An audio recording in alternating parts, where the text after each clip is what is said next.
ఏంటి వాళ్ళు 25% అనగానే మీ మనసులో ఒక మెదిలినటువంటి ఒక ప్రశ్న వస్తుంది, ఏమనుకుంటున్నారు? ఛాన్సెస్ ఉన్నాయి సార్. ఈ 25% అంటే నిన్న మార్నింగ్ 7:30కి వచ్చాము, 2 వరకు ఇక్కడే కూర్చున్నాము.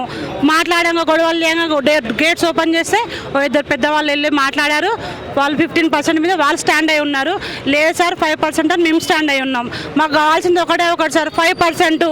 అంతకు మించి అయితే మా తోడు కాదు. లేదంటే చెప్పండి సార్, ఏమంటున్నాడు, మీ ఇష్టం ఉంటే కంటిన్యూ చేయండి, లేకపోతే తీసుకెళ్ళిపోండి అంటున్నాడు.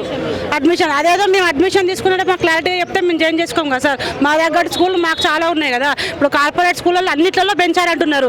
సరే, అన్ని స్కూళ్ళల్లో ఇదే ప్రాబ్లం ఉంటే అందరూ వచ్చి మాట్లాడతారు. సో కొంతమంది కట్టే వాళ్ళు, కొంతమంది కట్టని వాళ్ళు ఉన్నారు. ఇక్కడ కట్టని వాళ్ళు చాలా మంది ఉన్నారు. 90% కట్టని వాళ్ళమే ఉన్నాం సార్ మేము.